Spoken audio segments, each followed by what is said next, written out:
Hi liebe Monis und herzlich willkommen zu diesem Video. Sailor Cosmos, die Person aus Sailor Moon, die für die meiste Verwirrung und die meisten Fantheorien sorgt. Auch mich hat das Ganze verwirrt und das tut es immer noch ein bisschen. Aber in diesem Video erzähle ich euch alles, was wir wissen, um endlich endgültig die Frage zu klären, wer ist Sailor Cosmos?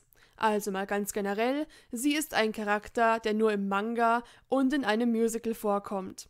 Am Ende des Animes sah man sie ganz kurz als Silhouette des Lichtes der Hoffnung, aber es ist nicht bestätigt, dass sie das wirklich war. Sie ist Chibi Chibis wahre Gestalt.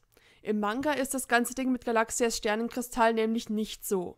Sailor Cosmos kam in Form von Chibi Chibi aus einer unfassbar weit entfernten Zukunft, also viel später als Chibiusas Zukunft. Wie alle Sailor-Kriegerinnen kämpft sie gegen das Chaos. In ihrer Zeit läuft der Kampf allerdings sehr, sehr schlecht für die Senshi. Und deshalb kommt sie in die Gegenwart zurück und will Sailor Moon dazu überreden, den Galaxy Cauldron zu zerstören. Das müsst ihr jetzt nicht verstehen, wenn ihr die Manga-Story nicht kennt. So, aber wer ist Sailor Cosmos denn jetzt? Sie ist die zukünftige Sailor Moon. Zwar sagt sie das im Manga nicht eindeutig, aber sie sagt einmal folgenden Satz. Denn auch mein Ich hier war stets allein und litt sehr. In der englischen Version heißt es The Me of this Era, also das Ich aus dieser Ära. Und dabei sieht man ein Bild von Usagi und Chibi Chibi. Und Chibi Chibi kann sie nicht meinen, weil das ja nur eine Art Tarnform von ihr war. Also, sie meint damit, dass Usagi ihr früheres Ich war. Weitere Hinweise darauf.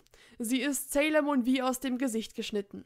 Und sie redet auch, als wäre sie bei dem Kampf mit Galaxia dabei gewesen, also bei dem, was Sailor Moon im Cauldron gemacht hat.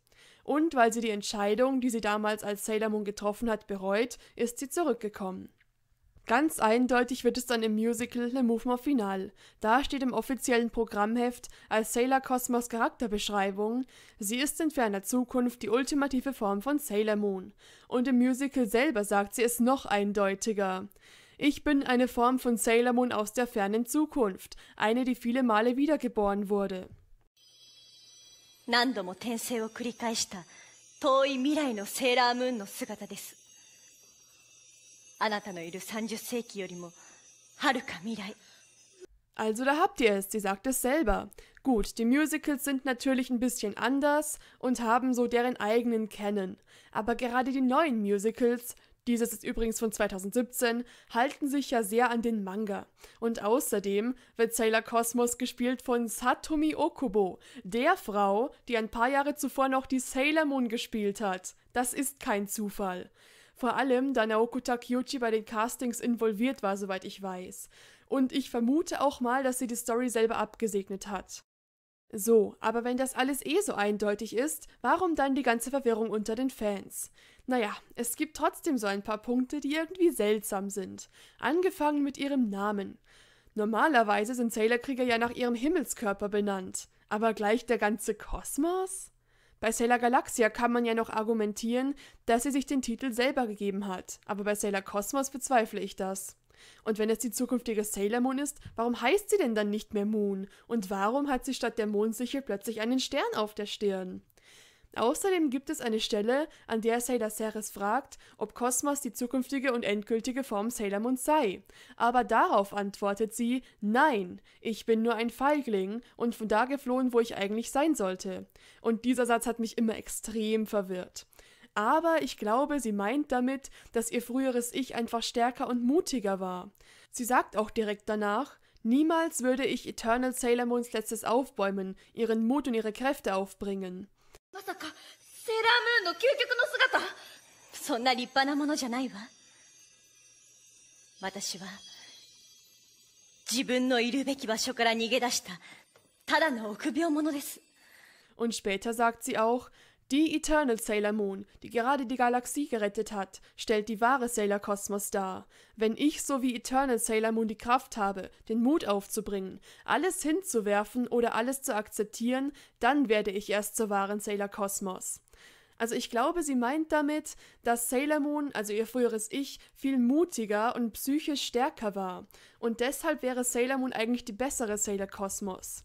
Also, Cosmos fühlt sich nicht würdig, Sailor Cosmos zu sein, aber sie glaubt, dass sie es schaffen kann, wenn sie Sailor Moons Mut übernimmt. Zumindest ist das meine Interpretation. Es kommt mir auch etwas seltsam vor, dass Sailor Moons zukünftige Form davonläuft und den Cauldron zerstören will. Das passt irgendwie nicht zu Usagi. Aber bedenken wir, zwischen diesen beiden Personen liegen viel mehr als 1000 Jahre. Wer weiß, was da alles passiert ist. Und das wird wohl auch der Grund sein, dass sie anders heißt und keine Mondsichel mehr trägt. Also es gibt bei der ganzen Sache zwar Dinge, die sind etwas verwirrend oder seltsam, aber nichts, das definitiv dagegen sprechen würde, dass sie die zukünftige Sailor Moon ist. Und die Beweise für diese Theorie sind ja auch sehr eindeutig. Also allein durch diese Aussage mit „mein Ich in dieser Zeit" sehe ich das eigentlich bestätigt. Ach ja, es gibt ja auch Theorien, dass Cosmos Chibusas Schwester oder Tochter ist oder sowas. Denn schließlich wird Chibimun ja sowas wie die nächste Sailor Moon. Dann würde es ja wieder passen. Allerdings sehen wir bei den Worten „mein Ich in dieser Zeit" ja eindeutig Usagi, also denke ich nicht, dass das so ist. Hey, mir ist gerade folgender Gedanke gekommen. Wenn Chibiusa die nächste Sailor Moon ist, dann macht es ja eigentlich Sinn, dass Usagis späteres Ich eben nicht mehr Sailor Moon ist. Ja, warum sie dann gerade nach dem Kosmos benannt ist und nicht nach einem Himmelskörper, ist seltsam. Aber egal, wie gesagt, ich sehe es eigentlich als bestätigt, dass Cosmos die zukünftige Sailor Moon ist. Was sagt ihr denn zu der ganzen Sache? Schreibt es in die Kommentare. Dann würde ich sagen, ciao und bis zum nächsten Mal, eure Sailor Cat.